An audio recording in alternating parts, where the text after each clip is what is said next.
ایران کے خلاف اسرائیلی جارحیت پر مسلم امہ یک زبان، چیئرمین OIC نے اسرائیل کے خلاف اتحاد بین المسلمین ناگزیر قرار دے دیا۔ استنبول میں وزرائے خارجہ اجلاس سے خطاب میں چیئرمین حسین ابراہیم طٰہٰ کی اسرائیلی جارحیت کی شدید مذمت، ایران اسرائیل کشیدگی فوری ختم کرنے اور بات چیت کے ذریعے تنازع کا حل نکالنے کا مطالبہ۔ وزرائے خارجہ اجلاس میں پاکستان کی نمائندگی اسحاق ڈار کر رہے ہیں۔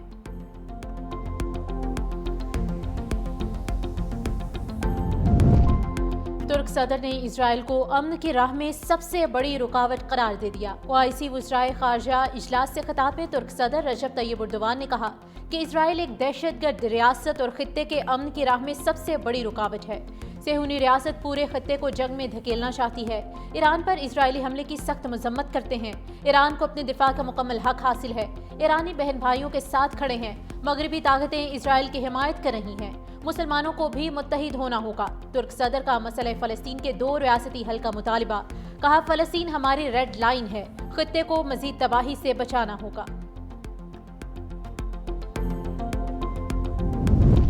ایران کا اسرائیل کے خلاف آپریشن وعدہ صادق سوم جاری، تل ابیب سمیت کئی شہروں پر پھر میزائل برسا دیے۔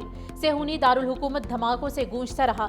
اسرائیلی فوجی مراکز، فضائی اڈے، کمانڈ اینڈ کنٹرول مراکز کو نشانہ بنایا گیا۔ میزائل وسطی اسرائیل کے علاقے ڈین گش میں گرے۔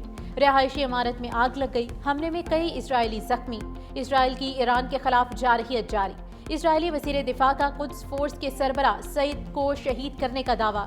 اسرائیل نے اصفہان میں نیوکلیئر سائٹ کو بھی نشانہ بنایا۔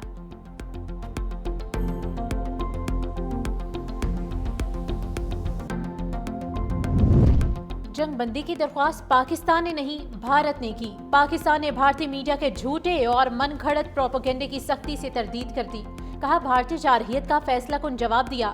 بھارتی میڈیا بے بنیاد اور گمراہ کن پروپیگنڈا کر رہا ہے۔ سعودی عرب سمیت دوست ممالک نے جنگ بندی کے لیے کردار ادا کیا، جبکہ جنگ رکوانے کی درخواست خود بھارت کی طرف سے کی گئی تھی۔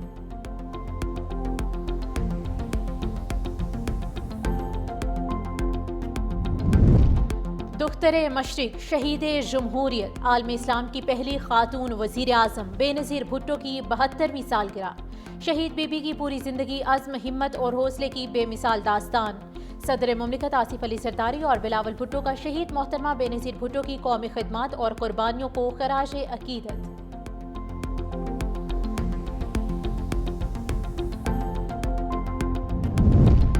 شہید بے نظیر بھٹو کو خراج عقیدت پیش کرنے کے لیے ملک بھر میں تقریبات۔ سندھ اسمبلی میں مراد علی شاہ، قائم علی شاہ اور نثار کھوڑوں نے محترمہ بے نظیر بھٹو کی 72ویں سالگرہ کے موقع پر کیک کاٹا۔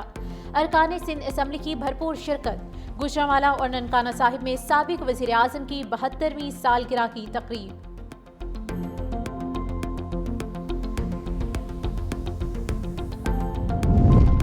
سید نوید قمر کی زیر صدارت قومی اسمبلی قائمہ کمیٹی خزانہ کا اجلاس۔ نان فائلرز کے لیے بینکوں سے کیش نکلوانے کی حد 50,000 روپے سے بڑھا کر 75,000 روپے کرنے کی تجویز منظور۔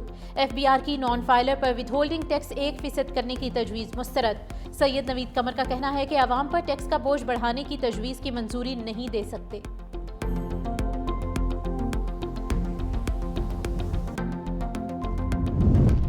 سندھ کا بجٹ اور بہتر ہوتا اگر وفاق سے قدغنیں نہ لگتی، ناصر حسین شاہ کا اظہار خیال، کہا سندھ کے بجٹ میں آپ کو درست سمت نظر آئے گی۔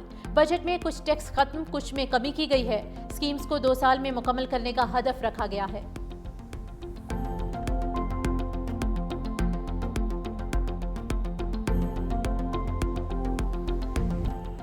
جنگ کے خاتمے کا واحد راستہ دشمن کی جارحیت کا غیر مشروط خاتمہ ہے۔ ایرانی صدر مسعود پزشکیان کہتے ہیں ہم نے ہمیشہ امن کی کوشش کی، لیکن مسلط کردہ جنگ کا جواب دینا لازم ہے۔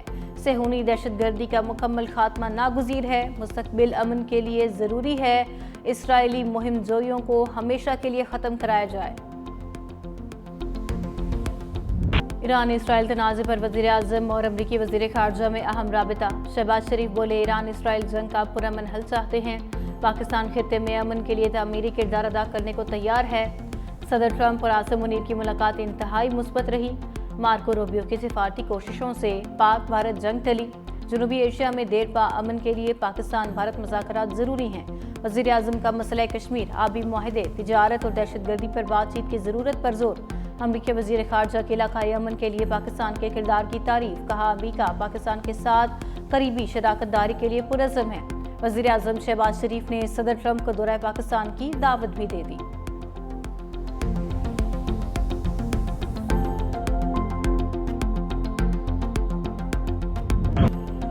ایران نے اسرائیل پر پھر میزائل برسا دیے، دارالحکومت تل ابیب زوردار دھماکوں سے گونجتا رہا۔ صہیونی ریاست کے فوجی مراکز، فضائی اڈے، کمانڈ اینڈ کنٹرول مراکز کو نشانہ بنایا۔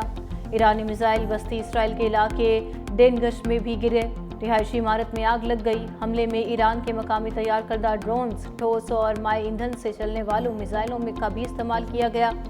حملے میں کئی اسرائیلی زخمی ہو گئے۔ دوسری جانب صہیونی ریاست کی ایران کے خلاف جارحیت، تہران میں ہسپتال، کرمانشاہ میں طبی امدادی مرکز پر فضائی حملہ، متعدد شہری شہید۔ شمالی ایران میں بمباری سے ایک اور جوہری سائنسدان شہید۔ اسرائیلی حملوں میں شہداء کی مجموعی تعداد 639 ہو گئی۔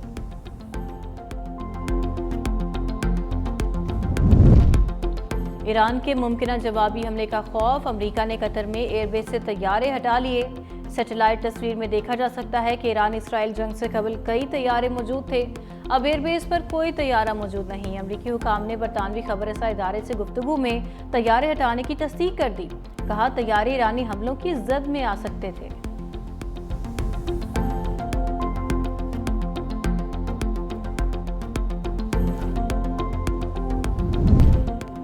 اسرائیل کے ایرانی ایٹمی تنصیبات پر حملے افسوسناک ہیں۔ ایران اور اسرائیل کشیدگی کا فوری حل چاہتے ہیں۔ چینی سفیر کی سلامتی کونسل کے اجلاس میں گفتگو، کہا کشیدگی کے خاتمے کے لیے فوری مذاکرات کا راستہ اپنانا چاہیے۔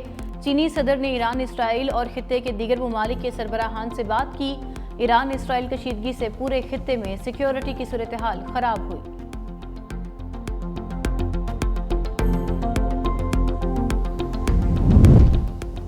جنگ بندی کی درخواست بھارت نے کی، پاکستان نے بھارت کا جھوٹا پروپیگنڈا سختی سے مسترد کر دیا۔ ترجمان دفتر خارجہ نے کہا پاکستان نے بھارتی جارحیت کا فیصلہ کن جواب دیا۔ جنگ بندی کی درخواست بھارت نے کی۔ 10 مئی کی صبح 8:15 بجے امریکی وزیر خارجہ مارکو روبیو نے جنگ بندی کی پیشکش کی۔ سعودی عرب سمیت دوست ممالک نے بھی جنگ بندی کے لیے کردار ادا کیا۔ نائب وزیر اعظم اسحاق ڈار نے جنگ بندی کی پیشکش کو قبول کیا۔ بھارتی میڈیا کا دعویٰ بے بنیاد اور گمراہ کن ہے۔